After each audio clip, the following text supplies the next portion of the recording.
We are back. We are back. We are back, y'all. Talking about movies. Okay. First things first, my non-spoiler review, Mission Impossible 7. Give it away. It is so great. So great. It's such a fantastic movie. I give it a 9.5. It was fantastic. Tom Cruise gives a great performance. Everybody's great. The cast, the crew, everybody. It has a great story that is completely political. Like it is 100% full-on politics. But it's so great because the intensity is great. The action is great. It's exciting. It has great characters. There's a plot and a story connected to all the politics going on. With this new villain as a part of a bigger villain that's really, really great. And I loved it. It was very timely. It was very modern.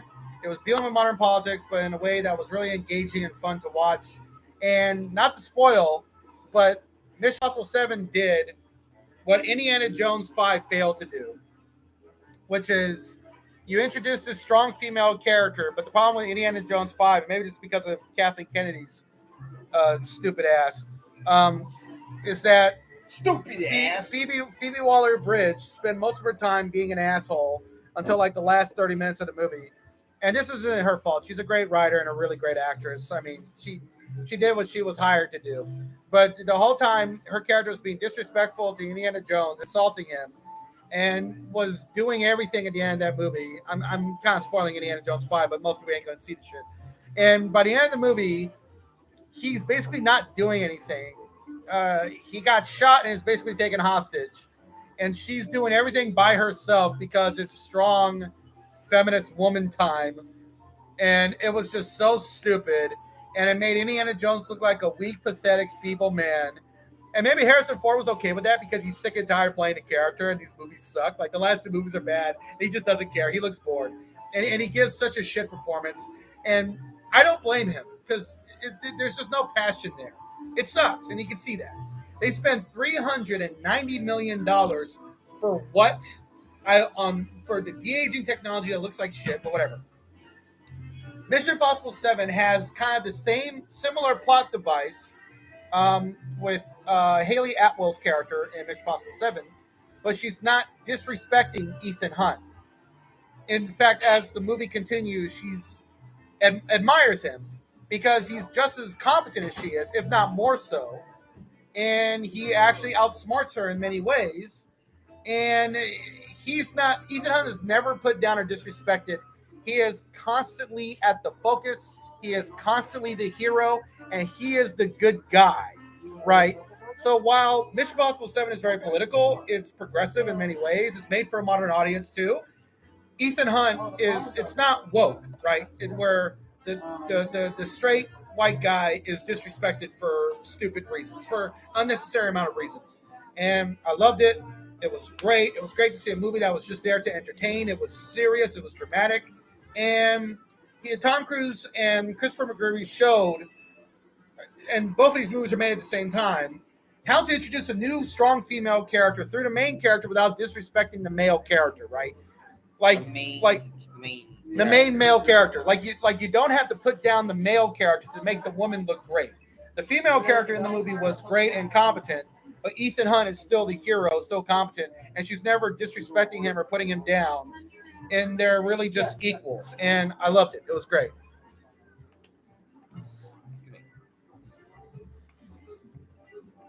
I'm gonna be honest. When it comes, ladies and gentlemen, when it comes to when it comes to introducing a new character, it's very simple. It's very easy. It's not rocket science. You don't have to be a neural brain surgeon of a nanomolecular level biologist, biological field. When you want to introduce a new character, you keep the existing characters as they are, and just No, go ahead. And you just write the new character in without shorting all of this nonsensical crap with disrespecting the already established character. Yeah, and making the main character like a fucking ragdoll. I mean, that's what they turned. Look. I'm going for a second. This is your main character. This is your main character. You don't need to do anything to the main character to shoehorn a new character. Yeah. It's not that hard. By the way, an empty cup and a bottle of water is great. Why? Because he's pushing water into the cup. They complement each other. That's how it should be when it comes to writing a new character. And it's like, and Indiana Jones was basically like a rag doll by the end of the movie. He gets shot, he's taken hostage, and for like the last 30, 40 minutes is doing nothing. He's just there. And a lot of the action scenes just feel really bad because he's clearly 80 years old, and when he's throwing punches, he's like really slow. And it just doesn't look convincing where he's 80 years old trying to punching and knocking out men that are like half his age. And it just doesn't look believable. Mind you, what bothers me most about the beginning of the movie, it's just what bothers me most about the beginning of the movie is that he's banging on people's doors with the bat. Yeah. What the? This is a well-respected, well-known, famous archaeologist who should be in a school teaching.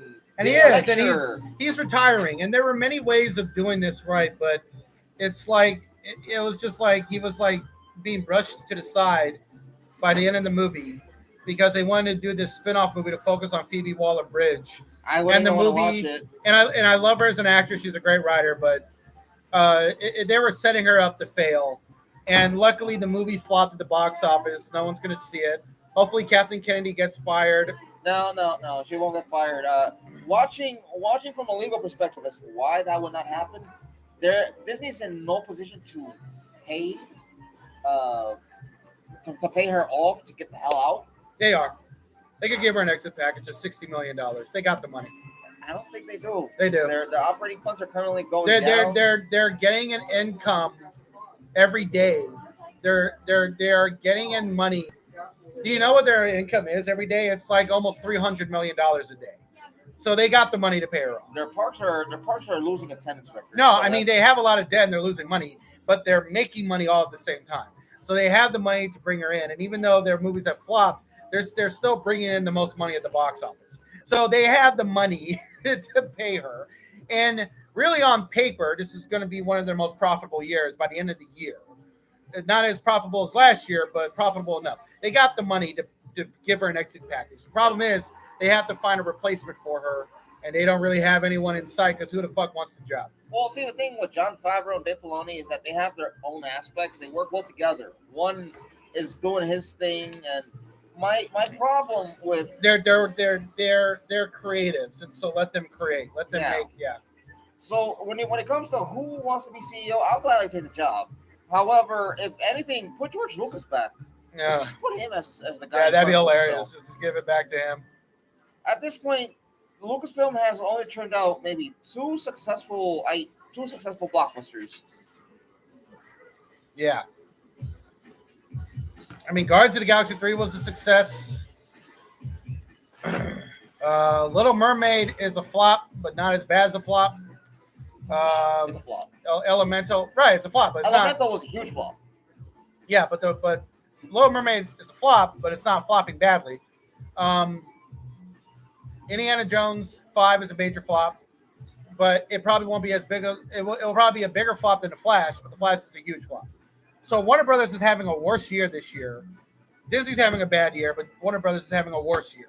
So looking at the trailer and they still got Blue Beetle coming out. That's gonna flop badly. So I saw no one's gonna see that shit. I saw the new trailer they had. It's a lot better than the first one, where at the end I don't know why. I watched the movie, but no one's gonna see it. It's called Blue Beetle. No one cares. This is a second-rate superhero with a stupid name. There's nothing about the title of that movie that makes people want to see it. It's stupid. I think if the Flash couldn't bring people out with bringing back Michael Keaton's Batman and Ben Affleck's Batman, no one's going to see Blue Beetle. And Aquaman 2 might flop too. Well, Aquaman 2 is going to flop no matter what because it's no longer part of the universe that James Gunn's working on. And it has crazy. What's her name? Amber Heard. It has her in it. No one wants to see her. Amber Heard in the film. No one wants to see that sociopath. So, and what movies is Aquaman competing with? There's like 2 major releases coming out around that time. What's the name of that film? December 2023. Movie releases.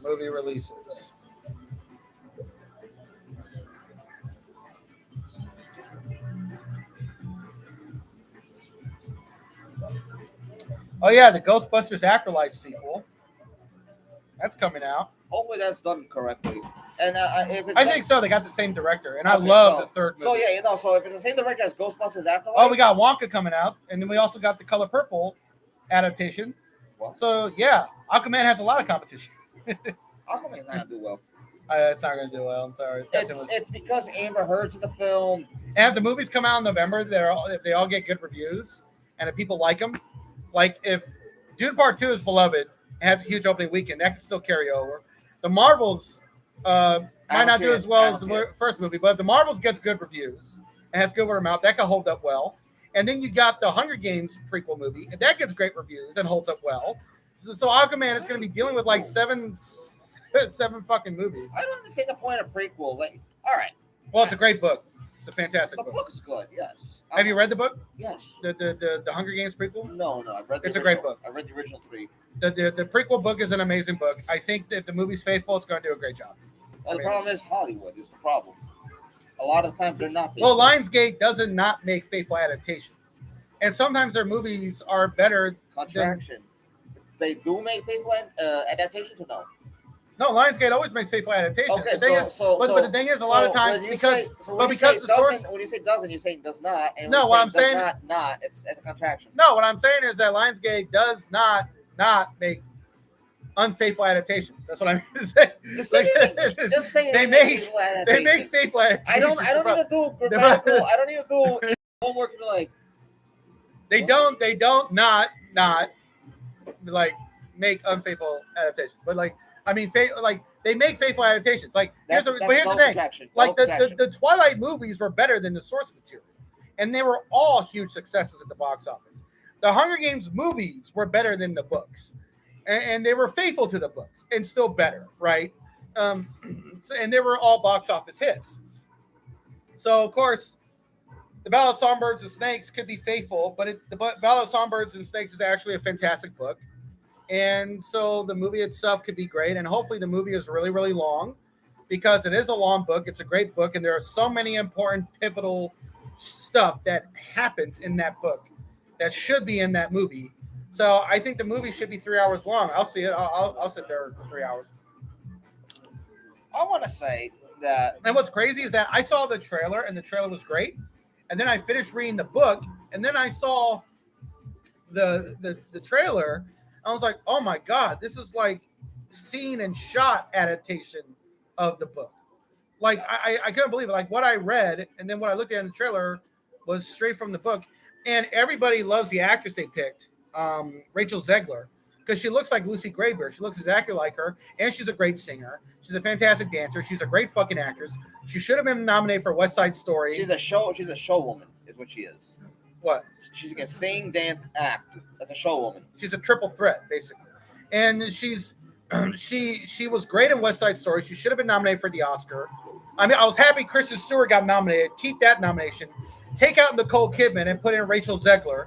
I mean, Nicole Kidman was good in her movie, but she wasn't that great to get nominated. Rachel Zegler was incredible in West Side Story. I must interrupt you. Hold on. And Rachel Zegler should have been nominated for the Oscar. She was great. And so in this movie, I know she's going to be great. I know she's going to knock it out of the park.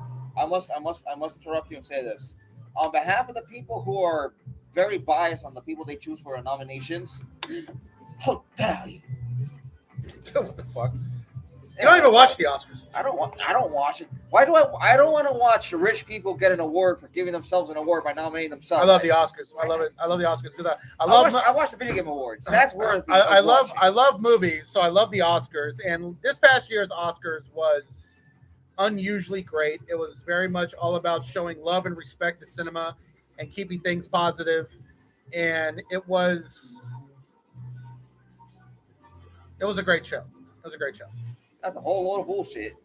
That's an extra load of bullshit on a side of fries. You want that? You want that extra fries? No, the telecast got great reviews. It got a great response. People loved it, and the reviewership ticked up. Mostly because they were nominating movies that everybody had seen. So they nominated movies that people actually went to see in theaters too. So yeah. The problem is it's Hollywood. The problem is that's on network TV. That's the problem. I can't wait for them to die off network TV. And they need to put the Oscars on free TV. Hey, whatever sells their vote. They like getting low ratings. It's fine. Yeah, it was great. What It are was you great. looking at? All right. Anyways, ladies and gentlemen, the next thing on the chopping block, the Sound of Freedom. All right, but go see. Wait, I just want to say, go see Mission Possible 7 and don't see Indiana Jones 5. Just don't. And Indy 5 is not a bad movie. It was okay. It was better than the fourth movie. But both of those movies, you could just ignore them. They never happened. No, they're canon. They happened. They I have know, numbers. but you can just easily ignore them. They're Same- so same thing bad. They're so bad you can just pretend they don't exist. Same thing with Disney canon. But anyways, we're on to the next part of the chopping block of our little fiasco of a video. The Sound of Freedom, which I have my tickets for tomorrow. But from the way things are going on, it looks like AMC is trying to sabotage the movie with the AC's not working and stuff like that. And this is a film that was a huge success that outdid freaking Indiana Jones 5. That's so funny. I'll laugh my ass off. That movie makes more money domestically than Indiana Jones 5. It's not. It's probably not going to happen, but I mean, it's good. You know, I mean, the Christian conservative flyover state market there's still a lot of money there, and that's why the Passion of the Christ 2 can still make a lot of money. I'm just gonna say this: for a film that had about a $2 million budget or something like that, Yeah, it looks a lot better than anything currently out in theaters flopping. yeah. And I'm gonna say, I'm excited to see it tomorrow. You're gonna see it tomorrow. I'll I'll probably see it tomorrow. this weekend just because I'm it gonna just see it is tomorrow. so funny. I'm gonna see it tomorrow. Give my own movie review I know. because this is a movie about the whole thing about child trafficking, something that apparently the media and Hollywood seems to have something against. They don't have anything against it. What they have a problem with is that it's not about child trafficking at all. It's like about this one guy. It's based on this guy with an organization that is doing more damage in saving kids from child trafficking than actually just saving the kids. They don't do any help. They have no real resources. They save the kids and then they disregard them completely. They do all these weird espionage shit that could get the kids killed too. And the movie itself is all about like just proselytizing this guy and some politics in the image. It's not about child trafficking at all because they don't care about the kids. It's all about some political messages and sticking it to Hollywood while using a Hollywood's way of doing things to make a lot of money. So I see why everyone could see the bullshit, but it's clearly going to be an entertaining movie. So why the fuck not? Like, I mean, that's the whole point of a film. The film is not supposed to preach or tell me. No, but it is preaching. No. It is. But it's preaching from QAnon believers. That's the funny part about it. What I'm trying to say is the film should not preach political messages to me. I don't need that in my life. But that's what it is. And It's a conservative political message. But it has nothing. We have a bunch of it on the other side. And we have one political conservative. But that's the thing. It has nothing to do with saving and protecting kids. It's just. Listen. It's either just way, there. Either way, if there's explosions, I'm going there to see explosions. Yeah, but it just looks like a fun, hilarious, it looks like laughably a movie, bad it movie. looks like a movie that you know is going to be But that's the funny part, though. Even though the critics that criticize that problem say it's still an entertaining movie, and the critics like the movie, they give it a 77%. They gave it better reviews than Indy 5. See, that tells you a lot. It doesn't have to be a whole serious, straightforward, on the book money type movie. It just needs to be entertaining. Yeah. Even one critic that was like, okay, so all this thing about them saving kids is just complete bullshit. This is something else, but it's still fun. It's still entertaining, and it's like that's okay. You know, that's okay. I've got nothing against the fact that it's giving a message or not giving a message, if it's sticking to what it's supposed to do or not. So long as the movie's good. That's my only concern. I will have justified spending whatever amount of money that ticket's going to cost. It's also like a change of pace where people are burned out on the woke stuff that's going on in Disney, Marvel, and other studios, and the whole SJW stuff. So there is like a market for this, for an audience that's tired of this, who want to go see this. And as long as it's the thing that is going to be appealing to that audience, like don't what's up, like don't say that you're anti woke and then make a woke movie like Ben Shapiro's stupid ass. Ben Shapiro's a fucking moron. Like he says he's making movies that are anti woke and appeal to conservatives, and all of his movies, the main character is a woman kicking ass or killing somebody. Granted, they're not like overpowered with like muscles beating everybody's ass, but they're like using guns to kill people. And even in the movie with Gina Carano, she's like, we're gonna do the thing that your father isn't doing. Like she's saying, like your father isn't here, so we have to do his job. And it's like, this is very woke. And everyone that watches his movies, that watch his show, who are conservative, are like, this is really woke. We're being lied to by Ben Shapiro. But this movie, Sound of Freedom, apparently isn't lying to anybody. It is what it is. It is what it is. Yeah. It tells you it's about child. Yeah, about child trafficking. It's not lying. There is some element of child trafficking. And there are liberals and atheists like me that love Passion of the Christ. It's a fantastic movie. And the Passion of the Christ is such a beautiful, wonderful message of love and forgiveness that can be appealing to everybody. And it was brilliantly done through such violent content. And Mel Gibson is, I might disagree with his politics and his faith, but he's a great filmmaker. And he is the only filmmaker that has made violent exploitation movies. Because Passion of Christ is a Christian film, but it is like a 1960s violent exploitation movie. And he is the only director that really makes those actual movies. With Passion of the Christ and Apocalypto, like Quentin Tarantino doesn't really make those movies. He makes satire.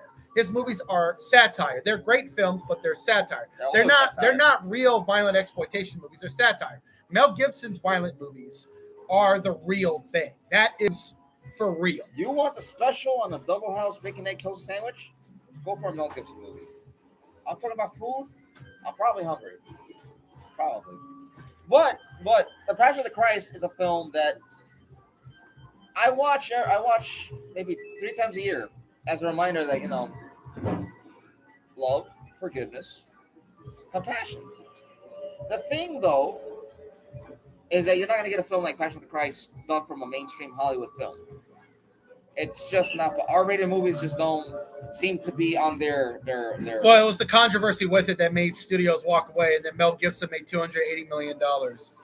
So even though Hollywood might not like all the dumb shit that Mel Gibson says and does, Hollywood will always have their respect for him with the way he did that. Yes, they'll always have his respect. So when it comes to I mean, there are many Jewish executives that respect him, in spite of Mel Gibson being an anti-Semite. So I mean, listen, really, listen. Money talks at the end of the day. You can be whatever you want, as long as you do your job. That's all that matters, really. Mel Gibson, maybe being an anti-Semite, you can have whatever thoughts you want, however views, whatever. He does his job. He does it right. He does it well. He does it good. It's the way Hollywood is, and Hollywood still gives straight white men multiple chances. It is what it is. It's just the way America is. It's the way Hollywood is.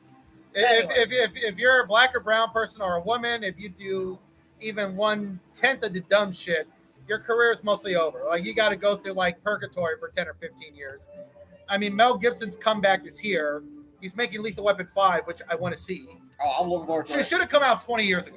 It should have been made 20 years ago. I'd say like about 18, it should have come out in 2003. Really, when everybody still wanted to see Mel Gibson, it should have come out then. However, because it's coming out much later, there is a possibility that he will get a blockbuster success. Yeah, I think The Passion of the Christ 2 could be a huge success. And the thing is, conservative viewers have their preferences that are aligned on films, certain interests that intersect. Passion of the Christ is something that's going to blow up huge with them, if it's done correctly. If it's just done like your random throwaway Indiana Jones 5 film, no. However, one thing that I do want to bring up, because this is covering entertainment news and media. Yeah, the movie cost $14 million to make. It's made $49 million, and it's still going to be chugging along. Yep. Which one? Sound of Freedom. Oh, look at that, 14 million. Yeah, My number was a off success. 12. Yeah, But anyway, and you know what? I think Hollywood after this year, they're gonna stop spending an obscene amount of budgets for these movies. you're gonna look at They 14 they million got dollar they got to budgets. they got to no. They got to try to bring everything back down to like $150 million. Which is what these movies were costing 10 years ago. They got to bring it back down because these movies are too expensive. 250 million, 300 million, 350 million. Yeah, Avatar 2 was a massive hit, made $2.3 billion, but it's like those movies are guaranteed to make $2 billion now. That movie made $2 billion without the help of China. And Avatar 2 made $2.3 billion, making less money domestically than the first movie and less money in the foreign box office than the first movie, which I never expected to happen. I thought it would make less money in the foreign box office and make more money. No, I would make less money in the domestic box office and more money in the foreign box office. Instead, it made less than both and still made $2.3 billion. See, the problem is Crazy. and this is the problem with Hollywood, is that they think that we have this like people can just throw out whatever, it'll make money, kind of like Disney. Yeah. And Kind of like Avatar, Disney. and Avatar 2, The Way of Water is a super woke progressive movie. It's just done so well because James Cameron isn't man-hating. The main character is a man who does everything he has to do to protect his wife and his kids. And it's like it shows, And he still fails. it's like he fails somewhat. Yeah, big time. But well, still, let me be accurate. He fails somewhat to a degree that out of his kids, not all of them survive. not all of them survive. Right. It's not your Yeah. Disney magic. But that's the thing. But that's the thing. It's woke. It's progressive. It's all about the environment and loving your environment, loving your people and your culture, and loving nature and all that stuff. But it's just done so well, and just people love the visuals and the aesthetics so well, so much. The movie is a box office hit because James Cameron knows how to preach a message and then entertain an audience all at the same time. And he's had about 40 years to master that. He's had 40 years to figure that out. Now, when it comes to a lot of things, I do want to say James Cameron is someone I enjoy their films. I enjoy the films. I enjoy his movies a lot. Now, but the next thing we want to talk about, and because this is a perfect opportunity to segue into it, since it covers part of Disney, Bob Iger has gotten a contract extension. Yeah, which good for him. I'm happy for him. That's great. Papa Iger is still in business, but that also means that there's no CEO at Disney that's coming up to replace him. I mean, the woman that could replace him, who has the most credentials, is in retirement. She's 63, 64. And so I'm thinking to myself, he can just get James Murdoch. James Murdoch is a liberal. He's a Democrat. He wants to work in Hollywood. He wants to be CEO of Disney. Just let him get the job. Let him do it. I would say Nelson Peltz would be more ideal for that. But hey, let him do it. I don't believe your political party should be a factor. I believe your credentials, whether or not you are able to.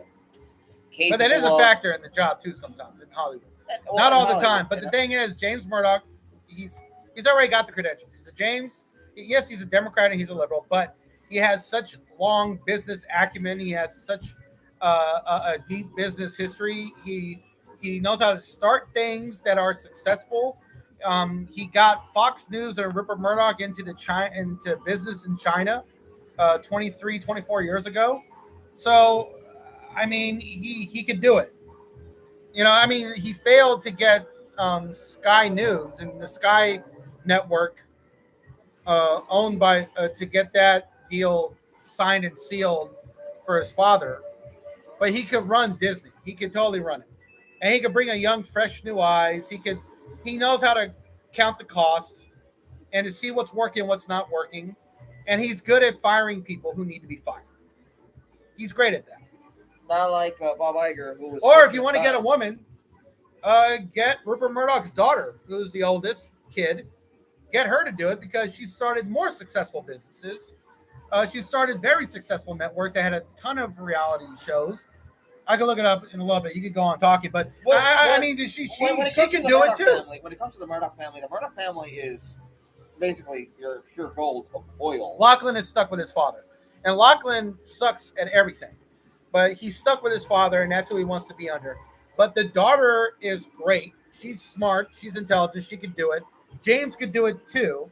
And the reason why the Murdochs are coming to my mind all the time is because they're both in their 50s. They're both relatively young, middle age, and they can do it. Now, Lachlan is the only Murdoch I would not put in any recommendation.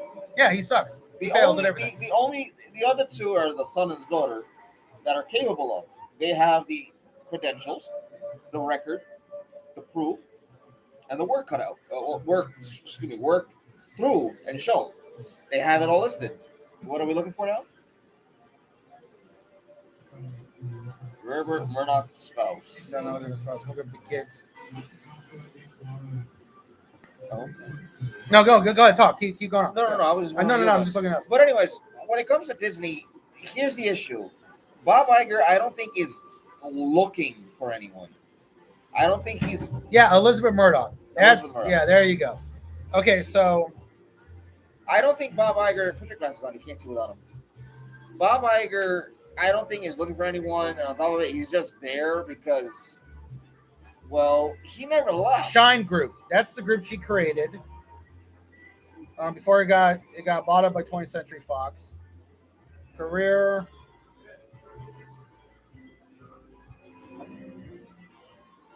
Yeah, they purchased a lot of NBC affiliated television stations. She also lives in the United Kingdom. Shine was acquired by News Corporation, which is her father, and nepotism, it got acquired. But when she created that Shine network, they had a lot of successful television shows, a lot of successful programs with a shit ton of subsidiaries. Okay, let's look at the program. I got it. Master Chef. Okay, yeah. Master Chef. Okay. All right. She created the best Master bakery. Chef? She created Master Chef. Yeah. That's the whole thing is a franchise. There's Broadchurch, which was a successful show. The Island, Lilyhammer, yes. Master Chef, Master Chef Junior, Ultimate, all the Master Chefs. I mean, everything. She would be great Disney CEO. Wait, is that Saturday Night Live? Night 2. That's something in the UK. Okay. Yeah. She would be perfect to be a CEO of Disney, and she would be very cutthroat. I mean, if you don't want to make her CEO of Disney, make her CEO of Lucasfilm. Have her replace Kathleen Kennedy. Because Kathleen Kennedy, under her leadership, every single she's terrible at running a franchise. Every single project. She's a great movie producer. Great movie producer. Terrible. Great movie producer, but under her watch, these IPs and these franchises are just dying. Star Wars has lost its popularity. It's lost its value. Viewership is shit, even when Star Wars is great. Andor was a masterpiece. Nobody watched it, and it was incredible. And a lot of people watched it, but not enough. Not enough. And, just the fact that Kathleen Kennedy is the head of Lucasfilm Indy 5 is enough reason alone to warn any Star Wars fan to warn. That's a terrible project. I'm not watching it. And Indy 5 is probably going to lose $300 million. I think a little bit more because you have to take into account marketing. No, $300 million. Oh, okay. That's the number. Well, like how is she still? She must have some serious dirt on somebody there. She must have some serious dirt on Iger and the board members. Well, she's been in the business since the 80s, so she knows everybody. I just think that if you're gonna find a CEO, the Murdochs, Elizabeth Murdoch would be ideal as your female CEO or your head of charge of Lucasfilm. Truth be told, I don't believe Iger is going to even nominate a CEO. I don't believe he's capable of, because when he left, a lot of the stuff that was going on in Chapek was caused by him under his presence. Chapek was just picking up the slack, and then when they got rid of Chapek, Bob Iger picked up all of the crap that was going on that he started. So it's kind of ironic in a poetic sense. Actually, no. Bob Iger inherited a clusterfuck that was created by Bob Chapek. The reason why everything got out of control and the project started getting worse is because Bob Chapek took away creative decisions from the creatives and gave it to a bunch of businessmen in suits that don't give a fuck about entertainment, art, or whatever else. They just care about shareholders and putting out a message, and also putting out a shitload of content out to Disney Plus. And because the creatives lost their creative decision making, everything just got a whole lot worse. So when Bob Iger coming back and Bob Chapek getting fired, he's trying to put all the decisions back to the creatives. But Rome wasn't built in a day, because all the stuff that's been coming out in the last 7 months was getting made under Bob Chapek. So this is the shit that Bob Iger is dealing with. You're not going to see Disney starting to get its foot back on the ground until 2024. I don't see Disney making anything of a foot on the ground, let alone even touching the ground. No, next year things will get better because that's when you're going to really start seeing Bob Iger putting his pedal to the metal, fixing a lot of stuff, and that's where you're going to see things starting to get a lot better. Where the creatives like Kevin Feige and everybody else will actually start making decisions and choices that will serve the franchises and the IPs well based on storytelling and entertainment. Because Bob Iger, under Bob Iger's watch, I don't see Feige making a good Marvel film in a while. He just did. With the help of James Gunn, they made a great movie, Guardians of the Galaxy 3. No, but that was James Gunn's work mostly. Yeah, but that was Kevin Feige too. I mean, he was in charge of those movies. He was in charge of all three of those movies. He just picked the right director to work with. But here's the thing: Bob Iger made Disney the most powerful studio in the world. I think he could get back to doing that. I think he plans to sell to Apple. That too. That would work too. That would work perfectly. The FTC should get involved then and there. No. Yes. No, it should happen. No. It should happen. No. No, I agree. It should happen. No. That'll be the best thing to happen for Disney. That'll be the best thing to happen for Disney shareholders, Disney investors. If that can finally happen, which would have happened if Steve Jobs was still alive, Disney selling to Apple, and Tim Cook becomes in charge, that would be the best thing to happen for Disney. It would be great. I just feel that especially since Apple respects the theatrical movie window, because Killers of the Flower Moon is getting a 90-day movie release. So I don't see anything under Apple being good enough, being good. I just don't. Apple's having its own issues. Have you seen their shows? Most of their shows are good. Okay. Yeah. If you say so. And their movies are good. They know how to make quality now. The first year was rough. The 2019 was rough, but once those shows found their footing, they got better and better and better. For All Mankind is a great show now. C got better. The Morning Show got better. Dickinson got better, and it's really good. I need to buy me. The point is, though, is that Bob Iger's back. He never really left. He's back. He's got a contract extension until 2025. Well, he had his own office. Yeah, he never left. I mean, he was undermining Bob Chapek when he and Bob Chapek had a falling out. And I don't blame him. Bob Chapek's a fucking moron. That is the worst Disney CEO of all time. Bob Chapek was so bad, he got fired in under 2 years. And he makes Michael Eisner look like a genius by comparison. Well, Eisner did. Michael Eisner was good the first 10 years. But once his partner died in a helicopter crash, it went down, yeah. Yeah, that's when Disney went down because Michael Eisner hated Roy Disney, and Roy Disney hated Michael Eisner. And so after 1994, which was their biggest year at the box office with The Lion King, and they won the Oscars, everything for song, animated, everything. That was their biggest year. After 1994, Disney went downhill. That was it. I think getting Eisner back would probably have some pros. No. But anyways, when he got replaced by Bob Iger saved Disney. Disney's stock 20 years ago was in the shitter. Well, and stock today is still in the shitter. Oh yeah, stock is bad now, but Bob Iger made Disney what it is. Like, Disney became the most powerful studio in the world by 2019 because of him. And they're still the number one studio at the box office. They just got to get their shit together on so many other different things. Okay. Well, anyways. They brought in the most box office this year. Well, the most box office bombs, yeah. No, I mean the most money so far. Oh. More money. Warner Brothers is bringing in not only less money, they're having more flops. Although, actually, ironically, the movie they didn't focus too much on, it's going to be a big hit this summer, is Barbie. So, yeah, the movie they didn't really care about at all is going to be the biggest success for them this summer.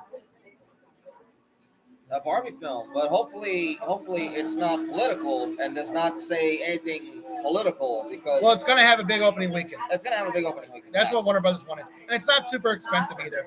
It doesn't cost like $250 million. It's like, oh my God! It's almost as if G.I. Joe could be the same way if they did it right. G.I. Joe. G.I. Joe. Oh, that's stupid. That's Hasbro. What G.I. Joe?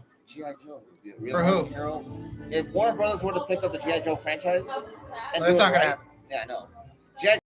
Paramount has that. Oh, sweet. Well, And Paramount could do much better if they did it right. If they stuck to the comics and they stuck to the stuff rather than go with all this other crap that doesn't make any sense. And since Transformers: Rise of the Beast is not doing great at the box office, but it's not doing the worst, you could get the Transformers versus G.I. Joe movie. I mean, why not? What else does Paramount have? And Paramount is doing worse financially in terms of stocks there than Disney and any other studio. And their only real asset is Taylor Sheridan and all of his TV shows, even in the middle of all the chaos of the writer's strike and Kevin Costner wanting to leave the show. So, like, when it comes to Paramount, if anyone, well, they're gonna need to fix themselves before anyone can buy them, because there's no one's gonna buy a burning boat. Oh, well, we're playing World of Warship. Cool. However, the last thing I want to touch up on is Star Wars, the Ahsoka trailer, the Ahsoka series. Have you seen the new trailer? It was great. It was fantastic. It was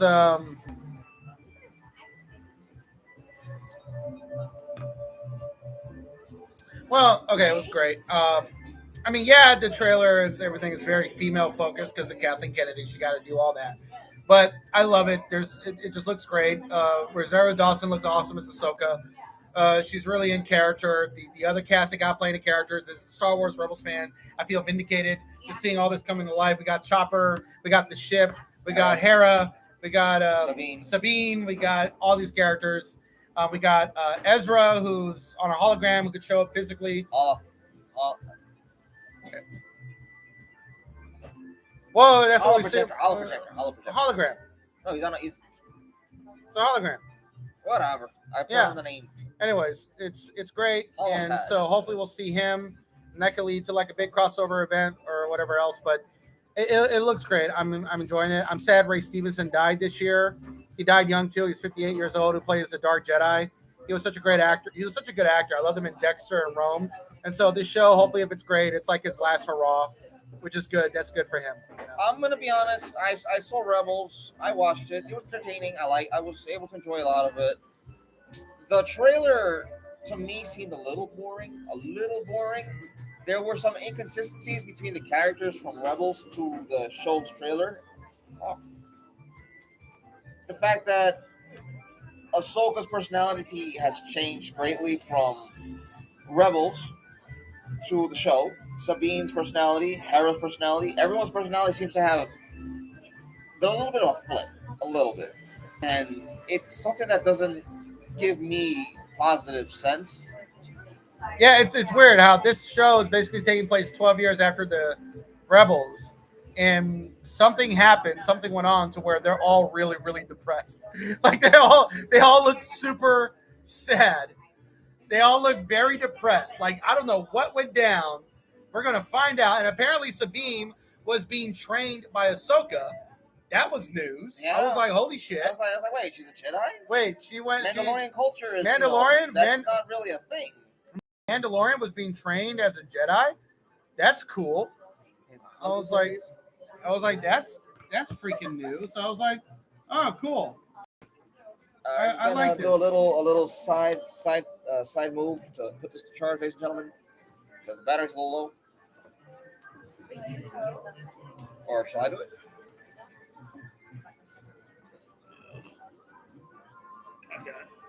Let's see here. There we go. There we go. It's plugged in. All right, we saved the stream. We saved the computer. Save the stream. Wait, is it plugged in? Yes, it is. Yeah, it's plugged in. Anyways, so whatever happened in the show, between the show to the series, I want to know what's his name, the alien guy again? What alien guy? The guy with the ears that looks kind of like a Gundart. Yeah. What about him? What's his name? I don't know. Maybe he died. Maybe that's what happened. Who knows? Yeah, who knows? Well, we all know that. freaking Jedi himself died, saving them. Maybe they're depressed about that still. They haven't been able to more than move on. That would be kind of Yeah, maybe Ezra. Who knows? Yeah, and Ezra disappearing.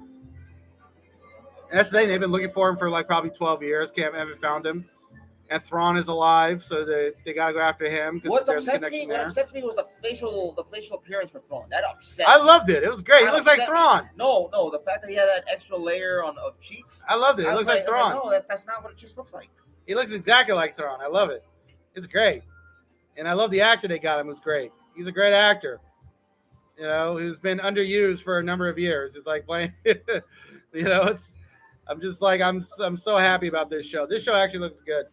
And if it's really, really great, it could get nominated for an Emmy Award, apparently, because Obi-Wan Kenobi, a terrible show, got nominated for in a limited series category. Like, what the fuck? A terrible show was nominated for an award. That tells you how terrible it is. But, it was so terrible they had to nominate it. And luckily, House of the Dragon got nominated for 3 Emmy Awards, including in the Best TV Series Drama category, which is great. But none of the actors got nominated, which is sad. But I have a feeling that show keeps getting better with each season and keeps getting great reviews. That could change in the long run. But I'll say this. I'm very happy House of the Dragon got love. The Last of Us got 23 Emmy nominations. Pedro Pascal got nominated for Best Actor. Bella Ramsey got nominated for Best Actress. Got nominated for Directing, Writing, and for Best TV Series Drama. Succession got 27 nominations, and I think Succession is really a lock to win all the Emmy Awards, or most of them. I think Succession is going to win big. It's going to win Best TV Series Drama because season 4 was such a perfect masterpiece. It was so incredible. And each episode was like a cinematic masterpiece. And in my personal opinion, Succession is the greatest show ever made by far. And I think it's going to be debated about and talked about for a number of decades. It's going to be analyzed for decades. It was so HBO really knocked it out of the park with that show with Jeremy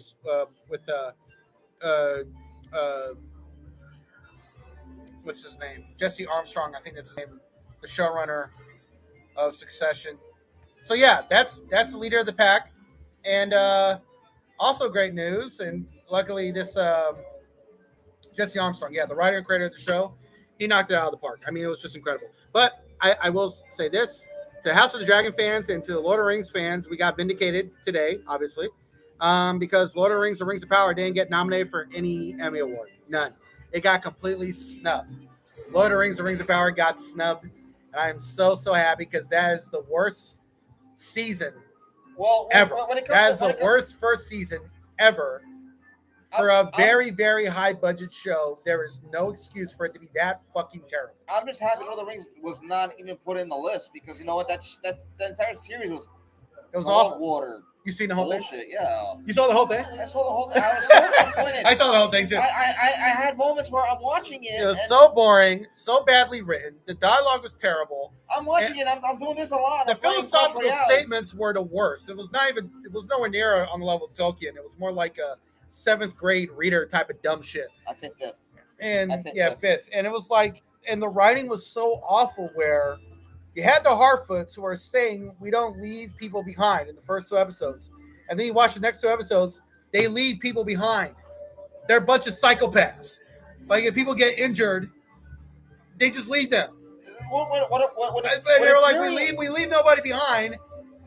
And they have a list of people they left behind and they read it off and they laugh about it. Like, what the fuck? This is terrible. What infuriated me was the whole thing with the elves.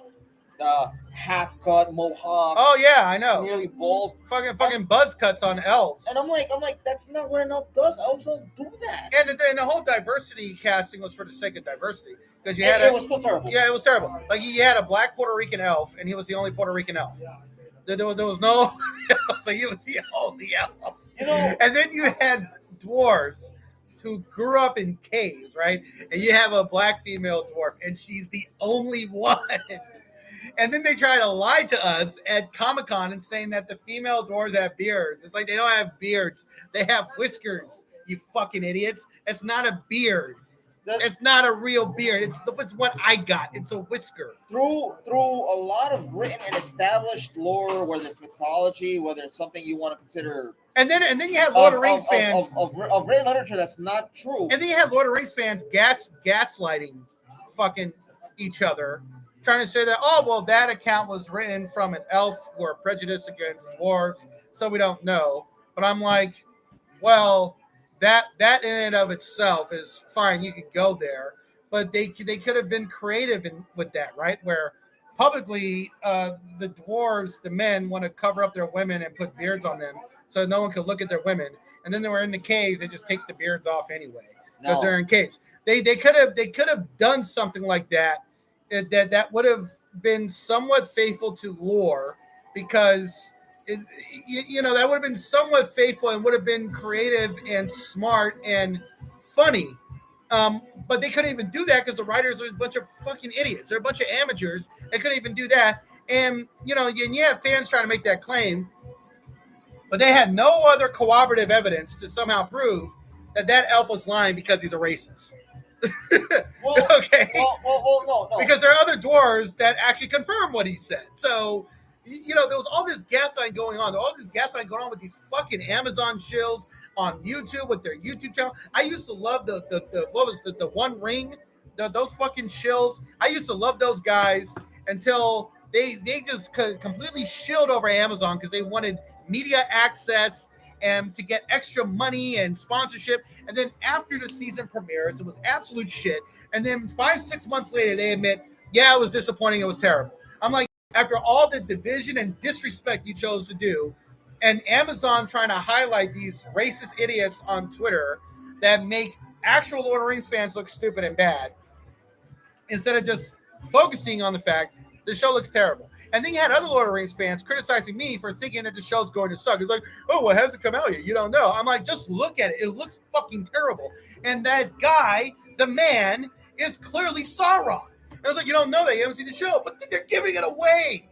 I'm not even a Tolkien nerd, and I can pick that up. When it comes, Tolkien fans are not stupid, bro. When it comes to Tolkien, people who follow his work are some of the most educated people on earth. Are extremely educated. You may have a few people who are not, these people say college, master's, bachelor's, university degree graduates, but they're hell intelligent. Like Tolkien, they know the stuff. Tolkien is taught on the college level in Harvard, Cardiff, which is in the UK, Cardiff College, and other high universities in the UK. He's taught in Harvard. He's taught in Yale. He's taught in Princeton. He's taught at NYU as well. I mean, everybody that has studied and knows Tolkien have college degrees and are super educated. These are not stupid fucking people. And then they try to basically try to treat Tolkien fans like they're stupid when they try to say that the Harfoots, that this is a prequel series, right? That takes place like thousands of years before the events of the Lord of the Rings book trilogy and Peter Jackson's masterpiece of a trilogy. They try to say the Harfoots are not hobbits, they're Harfoots. They're the ancestors to the hobbits. And then all you have to do is, I don't know, read Lord of the Rings, Fellowship of the Ring, where it says Harfoots are just another version of hobbits, they're still hobbits.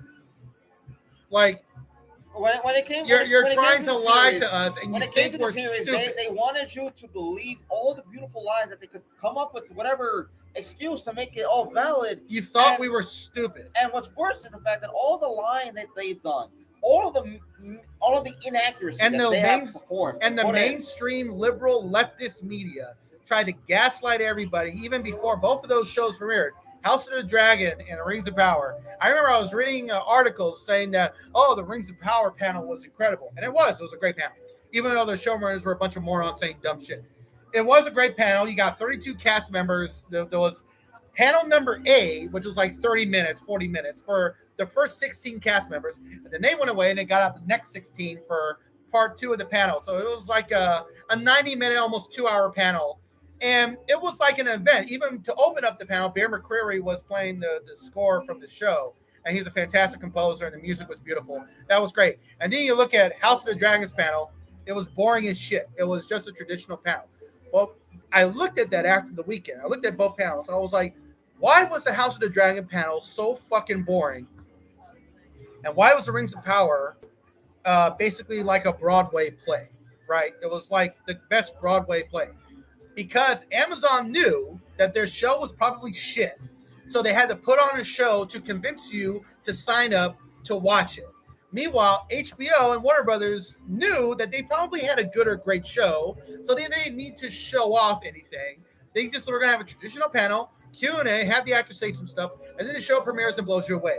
And what happened? House of the Dragon did better every week than The Rings of Power, got better reviews every week, got a better reception. The viewership was great. It was beloved. It was amazing. Yeah, book fans like me were a little bothered with the changes in the last 2 episodes, but the final episode was still great.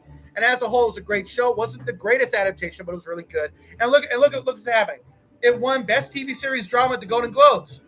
The first fantasy show to win that at the Golden Globes. Why did Amazon? Why did The Rings of Power win? I was so looking forward to seeing. Rings of Power didn't even get nominated. It didn't get nominated for a single Golden Globe. House of the Dragon won Best TV Series Drama, which was so shocking. Even the showrunner, Miguel Sapochnik. That's how you say his last name, I think. No, not Sapochnik. Sapochnik, I think.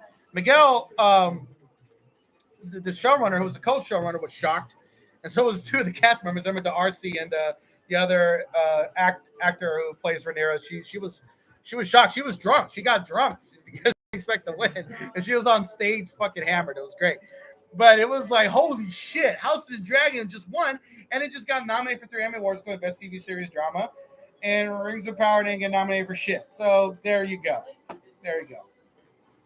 After all that dumb shit that happened last year, with everybody trying to gaslight Tolkien fans and Lord of the Rings fans. I'm gonna say this right now.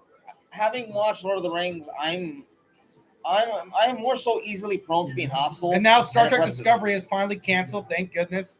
And it was abruptly too. They had to do this emergency thing to get all the cast and crew back to reshoot the last 2 episodes to end the show because it wasn't an ending. It was a setup for season 6. And it's canceled. So finally, that woke show finally is just after years of burning fucking cash is finally ending. I'm gonna be honest, and they're firing all these diversity people in all these studios. That's one more thing I want to mention with this video in our stream. It took y'all fucking forever, man. The diversity, equity, inclusive, the diversity chiefs, whatever the fuck called. And I feel bad for these black women because they were taken on for a ride. As far as I'm concerned, they were hired to do a job. That was designed to basically lose money by caring more about like a woke leftist thing or whatever, virtue signaling. It was never and in the last year they've had a series of flops. And you know what's worse is that these diversity chiefs were just another position for an already existing position. Yeah. So when Disney got rid of theirs, everyone got rid of theirs. This is a possible shift in the production for movies, TV shows. And Disney fired their person too. Yeah. Bob Iger's firing him now too. And look, I always tell this to my SJW friends: if you're gonna go in Hollywood, you better do a great job because if you fuck up and you start losing money, all of that political woke having a seat at the table is gone. It's over.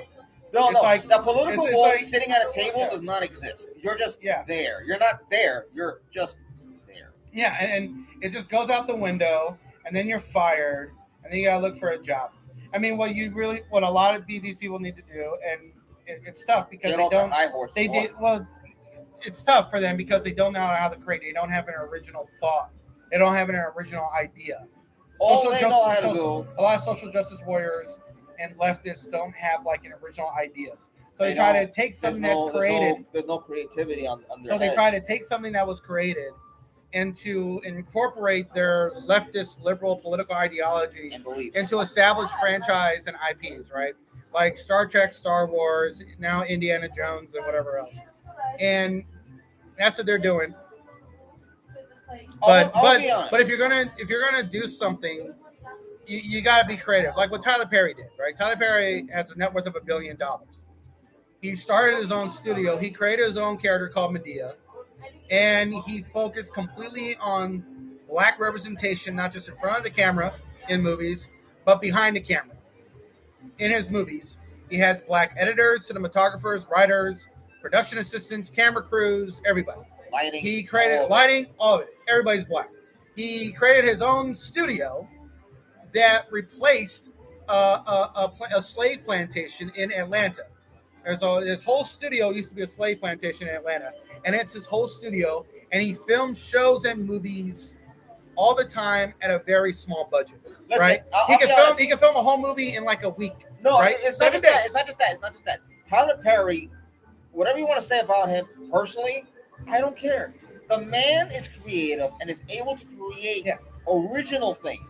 He created an original character. Yeah, his show. Literally his character. His shows, his movies are all about black representation, black production. I'm a white guy. I'm Spanish. I guess the only black movie is a Native American. That's not even black enough. I enjoy his shows. Yeah, I enjoy his stuff because they're entertaining. They're not preaching. They're not scolding me because I'm not. The political statement was the political statement was in the hiring practices. That was a political statement. That's the only thing. And he doesn't take that political statement from the hiring practice and throw it in your face. And he deals with political issues, but they're successful because he knew that appealing to 12% of the American population was going to be successful. And the movies are all very cheaply made. They were cost like $1 million or $2 million to make, $5 million to make, and they were making like $80 to $100 million in total. And to these SJWs, you got to do that because you're coming into studios that were created and owned by straight white men on paper, and you're coming in to try and create something that was created by them, and you're doing a terrible job, and you're making movies that are flopping, and so that seat at the table you had for a couple of years is now gone, and now Paramount's canceling Star Trek Discovery.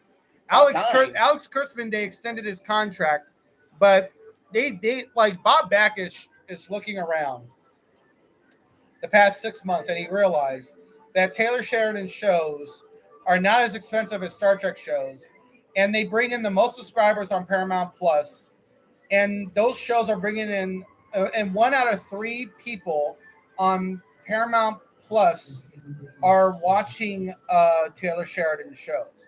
So on Paramount Plus, his shows are bringing in the most subscribers, are bringing in the most viewers, and the most money. And his shows are very political and are very progressive and woke in a lot of ways.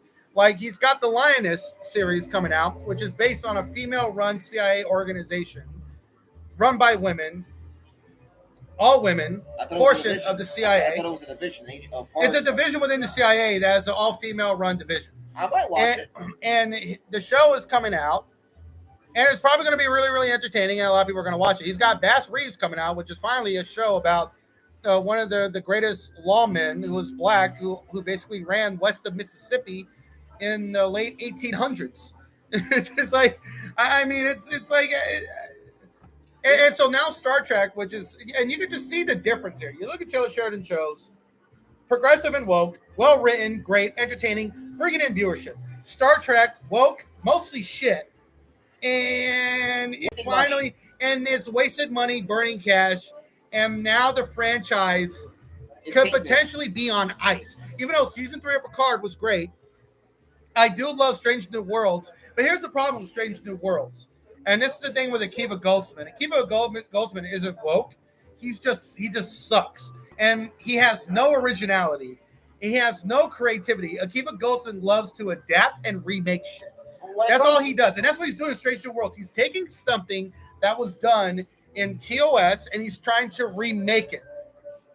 There's no new shit going on in Strange New Worlds. It's just a fucking remake. That's it. When it comes to woke. And he's breaking canon for no reason. He changed the eugenics wars and Khan's age. In the year 2022 or 2023, they made Khan 10 years old. So the eugenics wars are not even going to happen until like the 2030s or the 2040s. No, but here is the thing when it comes to woke, and this has been said on the internet. You can find it in YouTube comments. You can find it on a lot of social media posts. You can probably find it in a couple of videos too. Woke cannot create; it can only corrupt and destroy.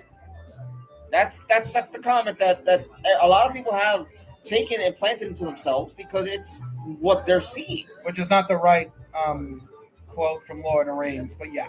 It's not the right quote from Lord of the Rings. However, it's the most Yeah, I accurate. mean, the quote they use, Oh. it's not even an accurate quote from the book, but no, yeah. I mean, look, it's they had their fun, and now Hollywood is starting to cut their losses. Thank God. About time. It took, what? It took 20 years for them to do that shit? Yeah, they're going to look back on this in 10 years and wondering why they ever did it. Why we did this. Like, why? Oh, because at that time it was political. We had to get involved. No, your job is just to make entertainment. Because we had a bank, whatever. Silicon Valley Bank, SVB. No. Because we had BlackRock, BlackRock, the largest that wanted investors and everybody in studios to be politically conscious, right? To be woke. Listen, and a lot of bad decisions got made because of that. BlackRock and both Vanguard are two of the leading factors behind that. BlackRock is now withdrawing, saying we didn't do anything. Well, of course not. You did. Of course you did something. They're losing money now. Yeah, they're losing money now too. And from what I've heard, my cousin's girlfriend's sister or niece, whatever they are, is someone who was within the investment field. They said that BlackRock has lost money not only from the investments, but the investors are slowly withdrawing their money from BlackRock. That would be something. That is also an issue as to why BlackRock is now turning tail and they're like, oh, we're gonna go away. And Vanguard is slowly doing the same thing because they are not taking that big of a loss as BlackRock, but they're slowly losing money. Yeah, well, I mean, look, it is what it is. It's inevitable.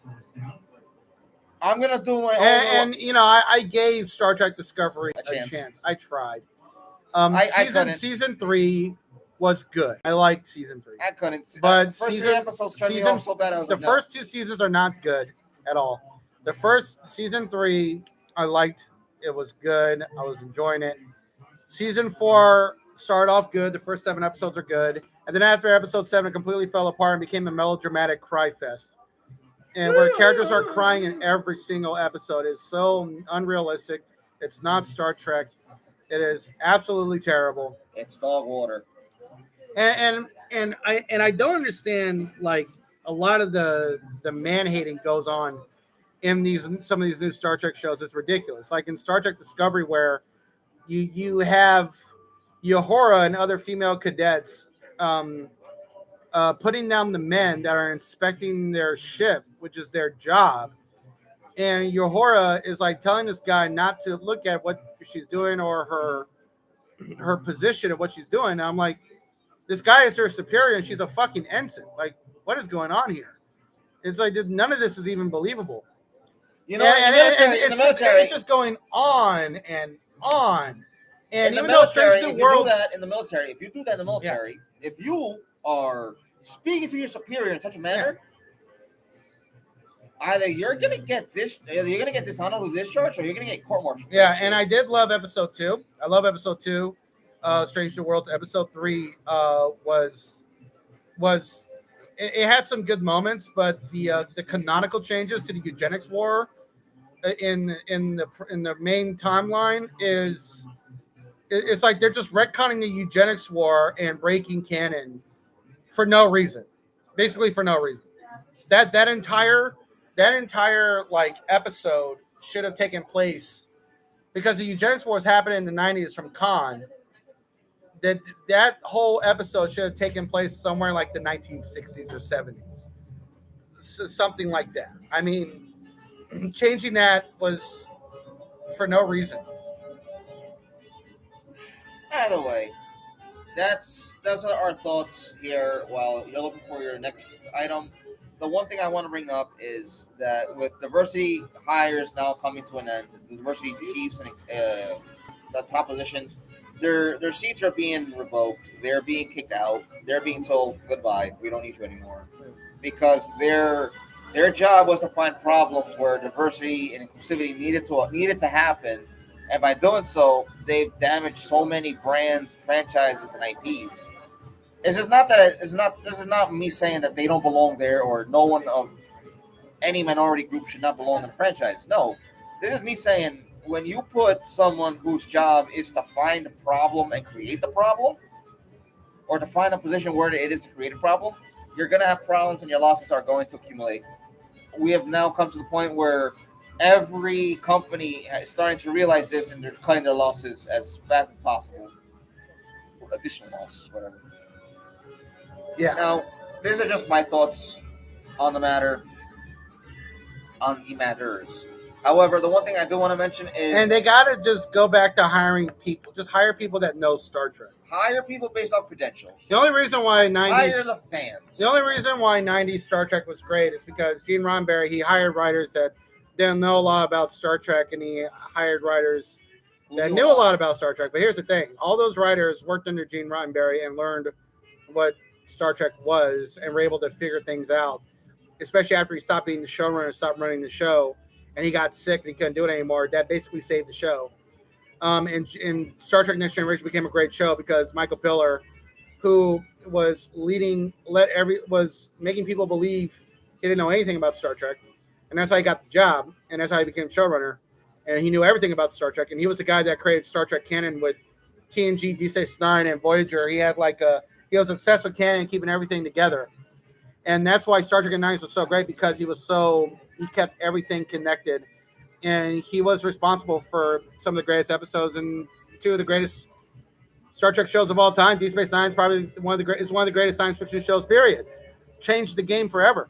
And Voyager was great. And then Star Trek burned out and went to shit because Rick Berman thought he wasn't getting enough credit for what he was doing and decided to be a writer and a creative, and he wasn't. He sucked. He was a producer. He was a suit. He wasn't a writer. He wasn't a director. He wasn't a creative. And with Star Trek Enterprise being such a juvenile pile of shit, he ran the franchise into the ground, and there was a huge burnout. And with new Star Trek, the burnout just happened before it got started. Like it didn't have a chance. It shot itself in the foot before it could even get going. And Star Trek Discovery had no vision, no focus, no idea. And that's why that show had been rebooted multiple times. You had season 1, people didn't like it. So season 2 was different. People didn't really like it, or were polarized. Season 3, we're going far into the future. We're rebooting everything. Still not great, but looks like it might get better. Season 4 fucked everything up. When it comes to the burnout for the destruction of beloved franchises, IPs, and shows, we can only blame. And also making. No, we can blame. No, go ahead. Finish what you're saying. For the bastardization and destruction of the franchises, the IPs, and the shows that we all love, we can only blame not the showrunner, not the producer, the executives who are putting these people who are inept and incapable of handling such responsibilities. Yeah. Look at Kathleen Kennedy. She won't hire anybody who's a fan of Star Wars. I don't know why.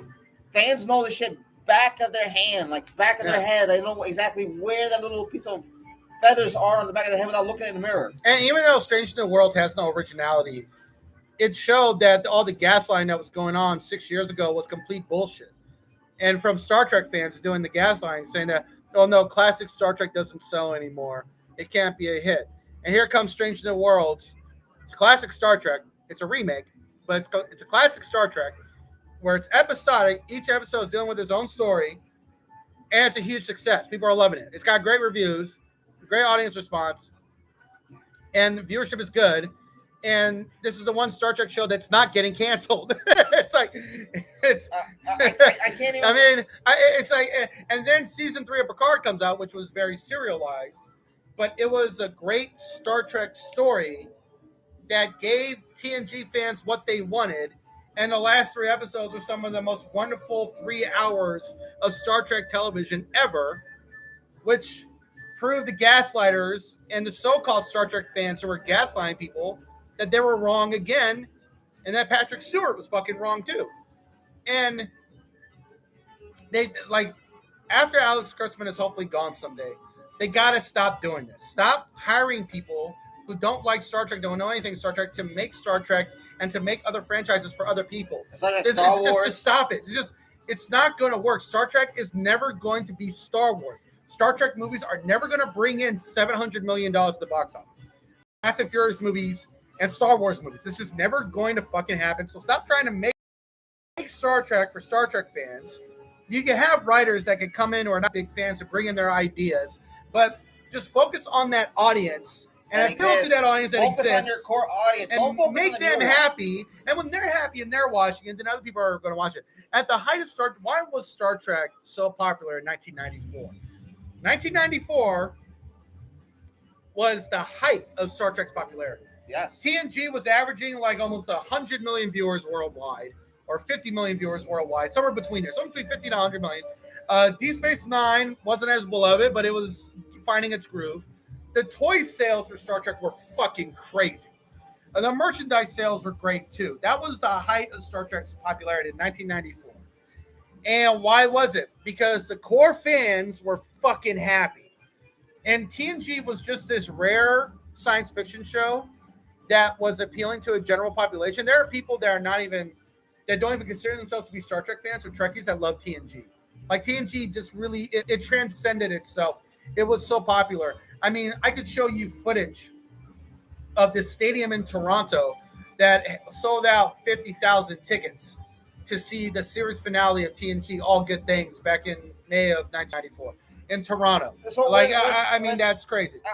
I'm now under the belief that CBS, Paramount,